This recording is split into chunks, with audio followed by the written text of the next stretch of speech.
from USA which were not worth eating by humans because they gave us the wheat which was meant for cattle. You see that point of time when the partition took place and East Pakistan, jute producing area, West Pakistan, wheat producing area. And the best quality of fruits were also produced even in the West Pakistan. Chaman ka angur bolte hain, very famous till date even today. And the best quality of apples were also produced in Pakistan. So geographically, he demanded those two, and our leaders were not wise enough to understand that why he is demanding these two different locations for as a Pakistan. And at that time we were really very poor, and that is the role where each one of these princely states wanted to be independent within the territory of India. And I hope the forceful kind of measure taken by Sardar Vallabhbhai Patel make him more important today. And we are grateful to him even day today that he could do this job. Otherwise, we would have in a multiple different states and units, India would have been no existent at that point of time. So this is how his great contribution can be understood. Before I fix in some of the things and how this kind of the unity to be understood, I don't know how much time they have given me to speak. 15-20 minutes kitni der rahe? Say 15-20 minutes? Yes. Okay. Then I'll sum up, try to sum up that. The basic point, the introductory to, let's try to see geographically.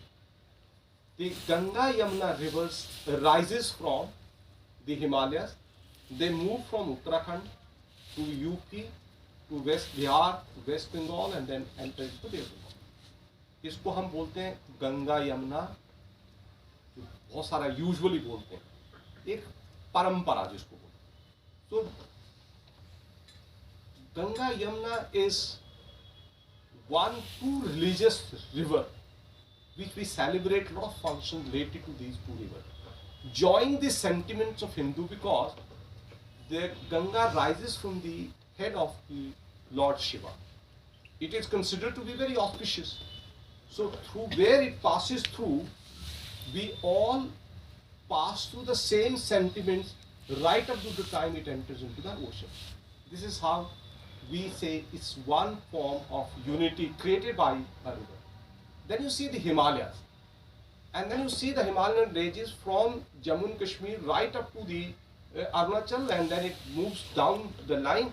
Then you see how many states and regions are falling in the same kind of conditions. So Himalaya makes the identity as such. Then we say the whole sub-plateau region. I hope these geographical identities are the basics of making us unite together by these parameters. And one of the biggest factor out of it is, जब हम बोलते हैं कि monsoon चलता है, the onset of a monsoon which arises from the south, and the same kind of a wind that flows up into the Assam Valley and then throughout the Himalayan ranges and the northern plain, it comes down up to the say Thar region. हम सब एक ही जैसी हवा को breathe करते हैं, south से चलती है और जाकर के कल्मिनेट होती है पंजाब में. तो एक ही हवा को ब्रीथ करना भी अपने आप में एक यूनिटी को दर्शाता है.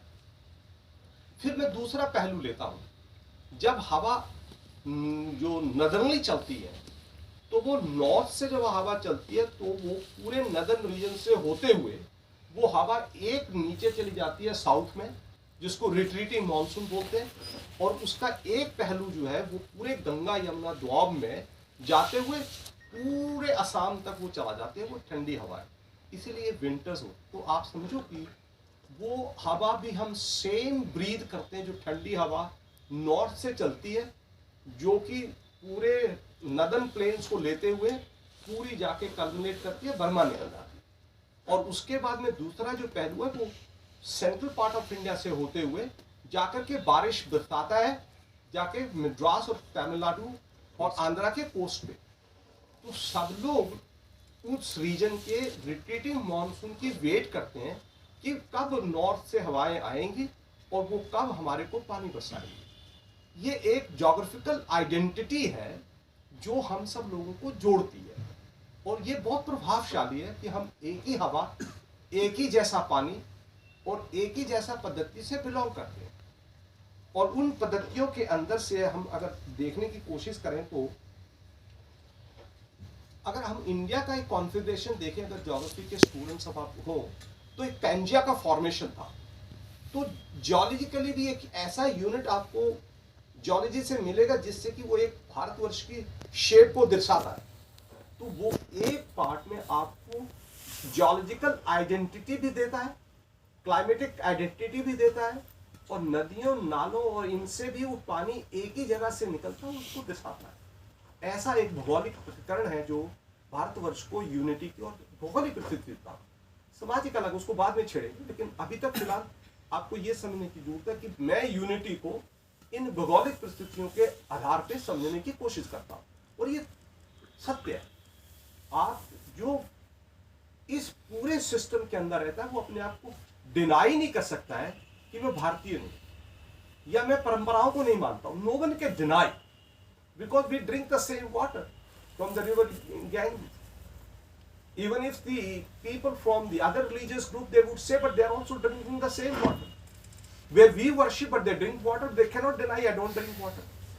So mentally also they are also confined to that these are the artifice by which we stand united together as such.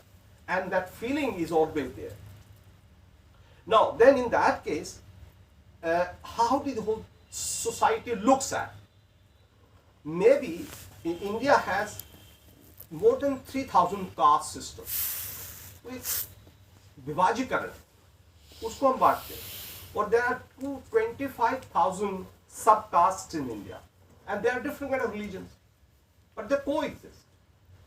इतने सारे विभाजन है समाज के अंदर, सोसाइटी उन्हीं से बनती है। उसके बावजूद भी हम कहते हैं कि हम इंडियन हैं।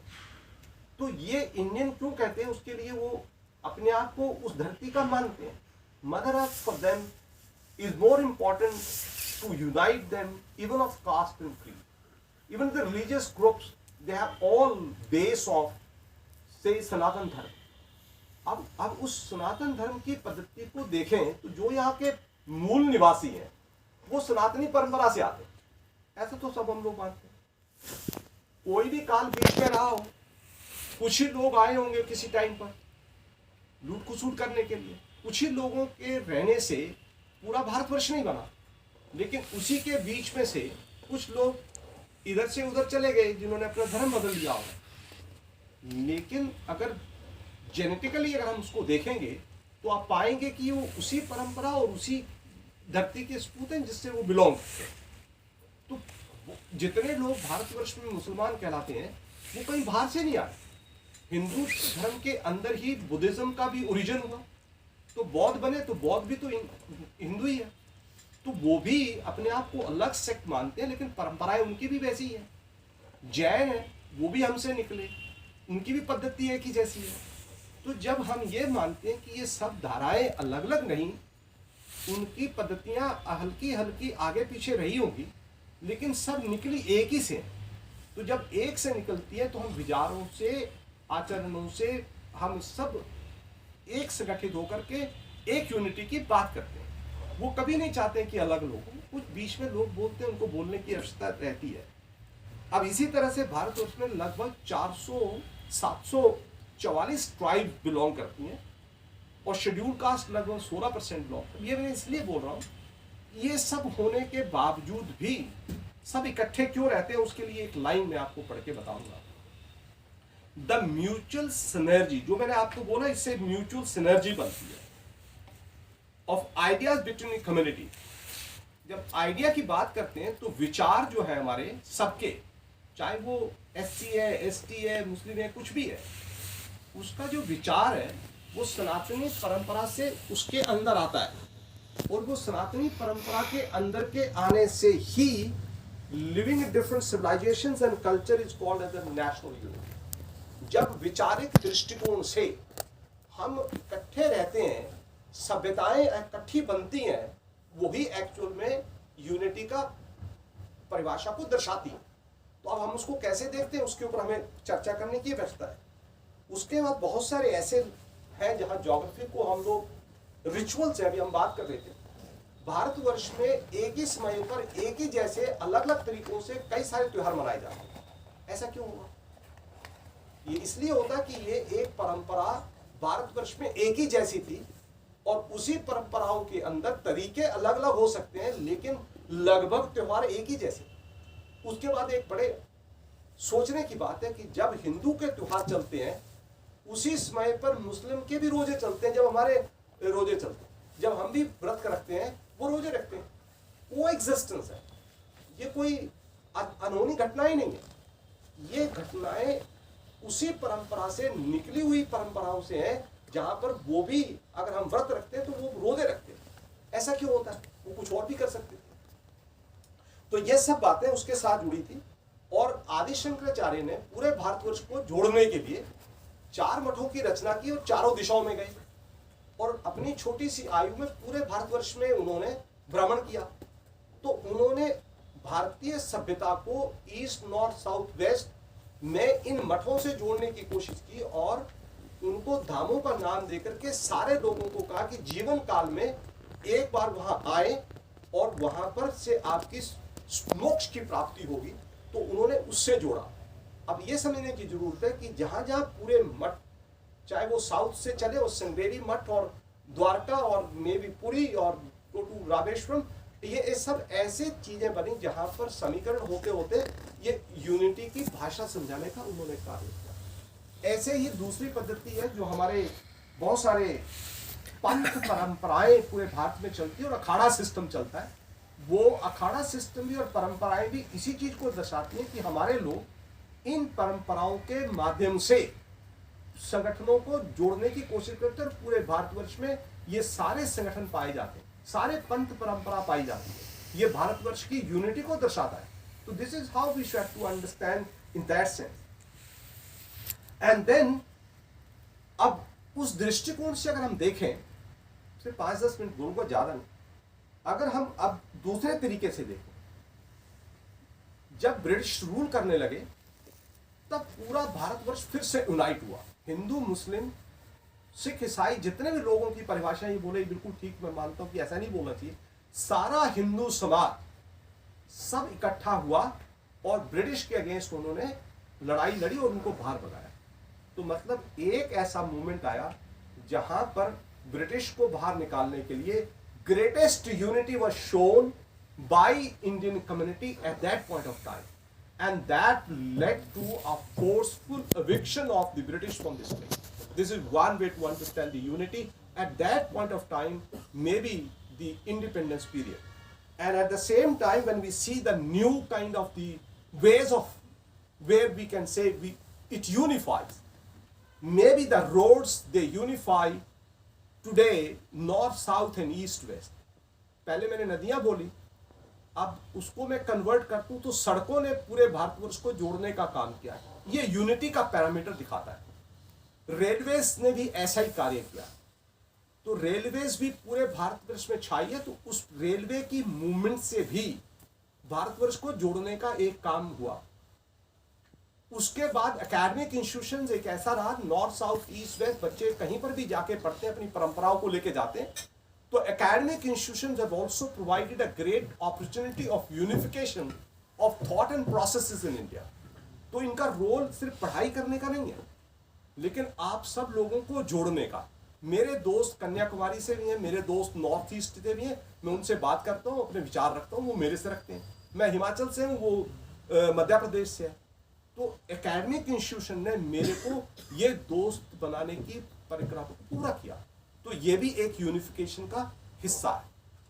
उसके बाद ब्यूरोक्रेसी भी एक ऐसा ही जोड़ने का माध्यम है। जो आईएएस बनते हैं या आईपीएस बनते हैं, उनको स्टेट कैडर्स मिलते हैं, वो अपने साथ अपनी परंपराओं को नॉर्थ, साउथ, ईस्ट, वेस्ट जाते हैं।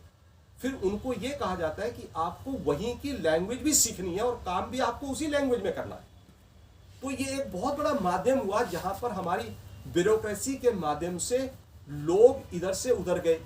और ऐसे ही गवर्नमेंट में और कितने सारे डिपार्टमेंट है जो पूरे भारतवर्ष में फैले हैं।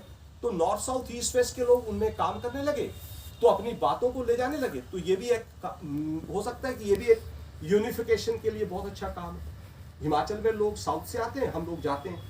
उसके बाद भारतवर्ष में कॉन्स्टिट्यूशन सबको जोड़ने का कार्य करता है, ये सबको पता है। हम लोग we are govern by constitution, so therefore we honour and respect the constitution which unifies all of us. उसके बाद दूसरा कार्य है कि एक नेशनल पार्टीज हैं और एक स्टेट पार्टीज हैं। तो नेशनल पार्टीज भी सबको जोड़ने का कार्य करती है, विचारों का करती है, सोच का करती है। राजनीति एक ऐसा माध्यम है जिससे पूरा भारतवर्ष जुड़ता है और भारतवर्ष आके हमारे को पार्लियामेंट और राज्यसभा से गवर्न करता है, अपनी बातों को लेकर आता है। तो पार्लियामेंट आज की एक ऐसी आइडेंटिटी है जिसके कारण पूरा भारतवर्ष जुड़ता है। फिर ऊपर से अब नए आयाम के हिसाब से अगर आप जोड़ देखेंगे तो ट्रेड एंड कॉमर्स एक कितना बड़ा माध्यम है। तो नॉर्थ का सेब साउथ में जाके कन्याकुमारी में बिकता, भाव वही है। और नॉर्थ का कश्मीर का एप्पल जाके आपको त्रिपुरा में भी मिलेगा और त्रिपुरा का पाइनएप्पल आपको हिमाचल में भी मिलेगा। ये trade and commerce has really unified India in a great way. So therefore this is another way to look at the trade and commerce is also one indicator which unifies India. And then we have another one, the religious tourism and leisure tourism. North वाले लोगों को लगता है कि मुझे south में समुद्र देखना चाहिए और साउथ वालों को लगता है कि मुझे जाके पहाड़ों में बर्फ देखनी चाहिए। तो ये क्या यूनिफिकेशन का काम नहीं है या लोगों के विचारों को जोड़ने का काम नहीं है? ये भी एक वही है। और उनके प्रति आता है कि हिमाचल भी मेरे देश का हिस्सा है, वो इतना सुंदर है। मेरे मन में आता है कि केरला इतना सुंदर है देखने में क्योंकि ये भारत का हिस्सा है। तो मैं बोलता हूँ मैं केरल का भी हिस्सा हूं क्योंकि वो देश मेरा है। तो जब ये भावना उस विचार से आती है ट्रैवल और टूरिज्म से, तो वो जोड़ने का कार्य करती है भारतवर्ष को।